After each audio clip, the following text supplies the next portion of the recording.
Christian വിഭാഗത്തെ ഒപ്പം നിർത്താൻ സജീവ ഇടപെടലുമായി ബിജെപി. ആദ്യമായി പ്രധാനമന്ത്രി നരേന്ദ്രമോദിയുടെ വസതിയിൽ നടത്തിയ ക്രിസ്മസ് വിരുന്നിൽ പുരോഹിതരുൾപ്പെടെ 60 പേർ പങ്കെടുത്തു. ക്രിസ്ത്യൻ സമൂഹത്തോടൊപ്പമുണ്ട് എന്ന സന്ദേശം നൽകാൻ തെരഞ്ഞെടുപ്പിന് മുൻപ് സജീവമായി ശ്രമിക്കുന്നു പ്രധാനമന്ത്രിയും ബിജെപിയും. കർദിനാൾ ഓസ്വാൾഡ് ഗ്രേഷ്യസ്, ഫരീദാബാദ് രൂപത അധ്യക്ഷൻ arch bishop Kuriakose Bharanikulangara, Anju Bobby George, Joy Alukkas തുടങ്ങി 15-ലധികം മലയാളികൾ പ്രധാനമന്ത്രിയുടെ വസതിയിൽ ക്രിസ്മസ് ആഘോഷിക്കാനെത്തി. മണിപ്പൂർ ഉൾപ്പെടെയുള്ള രാഷ്ട്രീയം ഒന്നും ചർച്ചയായില്ല. ക്രിസ്മസ് സാമൂഹ്യനീതിയുടെയും ഉൾക്കൊള്ളലിന്റെയും ഉത്സവമെന്ന് മോദി. 2025ഓടെ മാർപ്പാപ്പ ഇന്ത്യയിലെത്തുമെന്ന പ്രതീക്ഷയും മോദി പങ്കുവച്ചു. Merry Christmas. जिसने करुणा और सेवा के मूल्यों को जिया है, उन्होंने एक ऐसा समाज बनाने के लिए काम किया जिसमें सबके लिए न्याय हो और जो समाज समावेशी हो, इंक्लूसिव हो. പ്രധാനമന്ത്രിയുടെ വസതിയിൽ ഒരുക്കിയ വിരുന്ന് മികച്ചതായിരുന്നുവെന്ന് ബിഷപ്പ് കുര്യാക്കോസ് ഭരണിക്കുളങ്ങര. വിരുന്നിൽ രാഷ്ട്രീയ വിഷയങ്ങൾ ചർച്ചയായില്ല.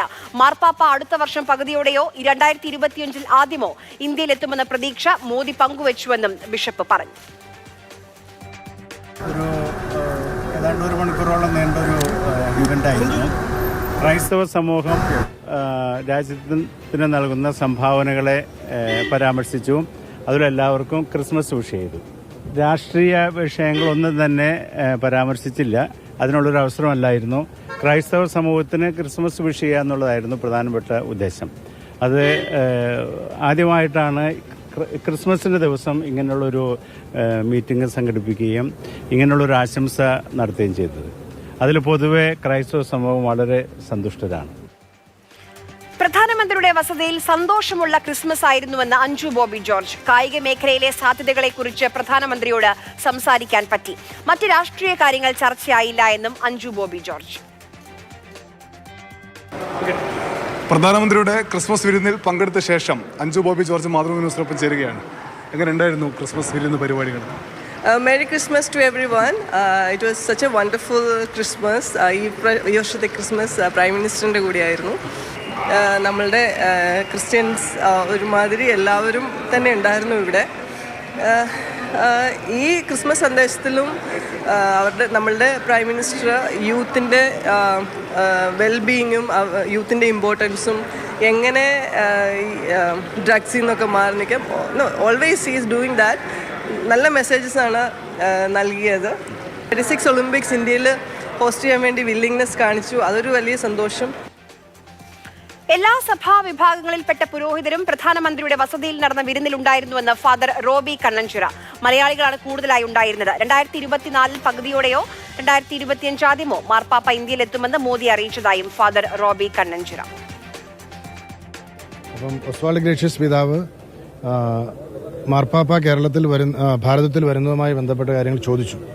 അദ്ദേഹം പറഞ്ഞു second part of 2024 or the first part of 25 തീർച്ചയായിട്ടും മാർപ്പാപ്പയെ ഭാരതത്തിലേക്ക് ക്ഷണിച്ചിട്ടുണ്ട്.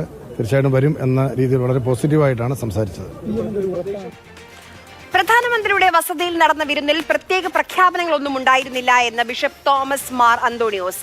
കൂടിക്കാഴ്ചകൾ തുടരുമെന്ന് സ്വാഭാവികമായി പ്രതീക്ഷിക്കാമെന്നും ബിഷപ്പ് പറഞ്ഞു. അങ്ങനെ പ്രത്യേകമായിട്ടുള്ളൊരു പ്രഖ്യാപനമൊന്നും നടത്തിയില്ല. എന്നാൽ പൊതുവെ വളരെ സ്നേഹനിർഭരമായ ഒരന്തരീക്ഷമാണ് ഈ മീറ്റിങ്ങിൽ ഉടനീളം ഉണ്ടായിരുന്നത്. കൂടിക്കാഴ്ചകൾ തുടരുമെന്ന് സ്വാഭാവികമായിട്ടും നമുക്ക് പ്രതീക്ഷിക്കാവുന്നതാണ്.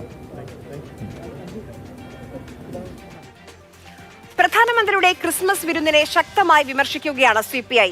മണിപ്പൂർ വിഷയത്തിലെ നിശബ്ദത എന്തുകൊണ്ടെന്ന് പ്രധാനമന്ത്രിയോട് ചോദിച്ചോ എന്ന് ബിനോയ് വിശ്വം. വിചാരധാര വായിച്ചാൽ കാര്യം മനസ്സിലാകും. ആഭ്യന്തര വെല്ലുവിളികൾ എന്ന ഭാഗത്ത് ക്രിസ്ത്യാനികളെ കുറിച്ച് പറയുന്നുണ്ടെന്നും ബിനോയ് വിശ്വം. പ്രധാനമന്ത്രിയുമായി സഭാ നേതാക്കൾ നടത്തിയ കൂടിക്കാഴ്ചയിൽ മണിപ്പൂർ ചർച്ചയാവാത്തത് ഒരു വിഷയമാണെന്ന മുസ്ലിം ലീഗിന്റെ പ്രസിഡന്റ് സാദിഖ് അലി ശിഹാബ് തങ്ങൾ. പ്രധാനമന്ത്രിക്ക് എല്ലാവരെയും വിളിച്ച് ചർച്ച ചെയ്യാം, എന്നാൽ ന്യൂനപക്ഷങ്ങൾക്ക് അതൃപ്തിയുണ്ട് എന്ന് ബോധ്യപ്പെട്ടതിന്റെ അടിസ്ഥാനത്തിലായിരിക്കാം ഒരുപക്ഷെ ചർച്ച നടത്തിയത്.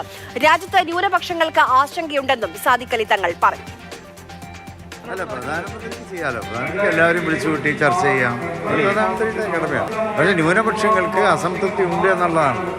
ന്യൂനപക്ഷങ്ങൾക്ക് അസംതൃപ്തി ഉണ്ട് എന്ന് പ്രധാനമന്ത്രിക്ക് ബോധ്യപ്പെട്ടതിൻ്റെ അടിസ്ഥാനത്തിലായിരിക്കും അദ്ദേഹം ചർച്ചയ്ക്ക് വിളിച്ചത്. അത് നല്ല കാര്യമാണ്. ന്യൂനപക്ഷങ്ങളുടെ ആശങ്ക അകറ്റണം, അതാണ് ഒരു ഭരണകൂടത്തിൻ്റെ ചുമതല. അത് പ്രധാനമന്ത്രി എന്നോ തയ്യാറാകേണ്ടതായിരുന്നു. മണിപ്പൂരിലും വടക്കിഴക്കൻ സംസ്ഥാനങ്ങളിലൊക്കെ നിരന്തരമായി അവിടെ ക്രിസ്തീയ സമൂഹത്തെ വേട്ടയാടിക്കൊണ്ടിരിക്കുന്നത്. ഡൽഹിയിൽ നിന്ന് അനൂപ് ദാസ് നമുക്കൊപ്പം ചേരുന്നുണ്ട്. അനൂപ്, മണിപ്പൂർ എന്ന സംസ്ഥാനത്തിന്റെ മുറിവുകൾ ഇതുവരെ ഉണങ്ങിയിട്ടില്ല. എന്തുകൊണ്ടായിരിക്കും സ്നേഹയാത്രയിൽ മോദി മണിപ്പൂരിനെ കുറിച്ച് മൗനം പാലിച്ചത്? ലോക്സഭാ തിരഞ്ഞെടുപ്പ് പ്രഖ്യാപിക്കാൻ ഇനി 3 മാസങ്ങൾ മാത്രമാണ് ബാക്കിയുള്ളത്. രാജ്യത്തെ ക്രിസ്ത്യൻ മതവിഭാഗത്തെ ഞങ്ങൾ ചേർത്ത് നിർത്തുന്നു എന്ന സന്ദേശം ഈ ഘട്ടത്തിൽ രാജ്യത്താകമാനം നൽകാൻ പ്രധാനമന്ത്രി നരേന്ദ്രമോദിയും BJPയും ശ്രമിക്കുന്നു എന്നതാണ് ഈ ക്രിസ്മസ് ദിനത്തിന്റെ പ്രധാനപ്പെട്ട പ്രത്യേകതയായി നമുക്ക് പറയാൻ കഴിയുക. ഇതാ ഈ പള്ളി ഡൽഹിയിലെ പ്രധാനപ്പെട്ട പള്ളിയാണ് സേക്രഡ് ഹാർട്ട് പള്ളി. ഇതേ പള്ളിയിലാണ് ഈസ്റ്റർ ദിനത്തിൽ പ്രധാനമന്ത്രി നരേന്ദ്രമോദി വന്നത്. അന്ന് അദ്ദേഹത്തിനൂടെ സ്വീകരണം ലഭിച്ചു. ഇന്ന് പ്രധാനമന്ത്രി നരേന്ദ്രമോദി രാജ്യത്തെ പല ഭാഗങ്ങളിലുള്ള ക്രിസ്ത്യൻ പുരോഹിതർ, വ്യവസായികൾ, കായിക രംഗത്തെ ആളുകൾ, മറ്റു സാംസ്കാരിക രംഗത്തെ ആളുകളെല്ലാം വിളിച്ച് അദ്ദേഹത്തിന്റെ വീട്ടിൽ വിരുന്നൊരുക്കി.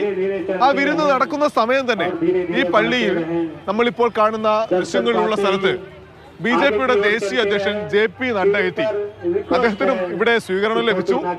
വലിയ സന്തോഷത്തോടു കൂടി അദ്ദേഹം ഇവിടെ നിന്ന് മടങ്ങി പോവുകയും ചെയ്തു.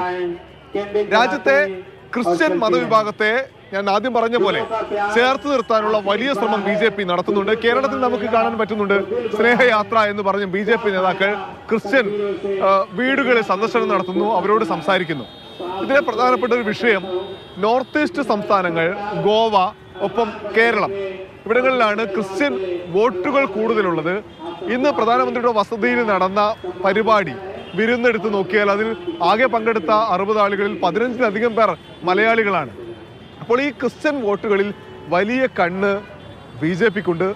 BJP കേരളത്തിൽ പ്രധാനമായി ലക്ഷ്യമിടുന്ന സീറ്റ് ഒന്ന് തൃശ്ശൂരാണ്, തിരുവനന്തപുരമാണ്. ഇവിടെയൊക്കെ തിരുവനന്തപുരത്ത് അത്രയില്ല എങ്കിലും തൃശ്ശൂരിൽ ഒരുപാട് ക്രിസ്ത്യൻ വോട്ടുകളുണ്ട്. ഒപ്പം തന്നെ കേരളത്തിൻ്റെ മലയോര മേഖലയിലൊക്കെ ഉള്ള ക്രിസ്ത്യൻ വോട്ടുകൾ കോൺഗ്രസിനെ പരാജയപ്പെടുത്തി, അതല്ലെങ്കിൽ CPMന് ലഭിക്കുന്നതിനേക്കാൾ കൂടുതൽ വോട്ടുകൾ നേടി അവിടെ ഒരു സ്വാധീനം ഉറപ്പിക്കുക എന്നത് BJPയുടെ ലക്ഷ്യമാണ്. ഇത് കേവലം ഈ തിരഞ്ഞെടുപ്പിലേക്ക് മാത്രമുള്ള ലക്ഷ്യമല്ല BJPക്ക്, ഇതൊരു അടിത്തറയിടലാണ് ലക്ഷ്യം. ഇനി വരും നാളുകളിലും വരുന്ന ആഘോഷങ്ങളിലും ഒക്കെ തന്നെ ക്രിസ്ത്യൻ വിഭാഗത്തെ ചേർത്ത് നിർത്താനുള്ള ശ്രമങ്ങൾ തുടർച്ചയായി ഉണ്ടാകുമെന്ന സന്ദേശം പ്രധാനമന്ത്രി നരേന്ദ്രമോദിയും BJPയും നൽകുന്നുണ്ട്. എന്തായാലും ഈ ക്രിസ്മസ് ആഘോഷം, ഒരുമിച്ചുള്ള ക്രിസ്മസ് ആഘോഷം, ചേർത്ത് പിടിക്കലെല്ലാം കണ്ണ് വോട്ടിൽ തന്നെ നോക്കിയാണ് എന്ന് പറയാൻ കഴിയും.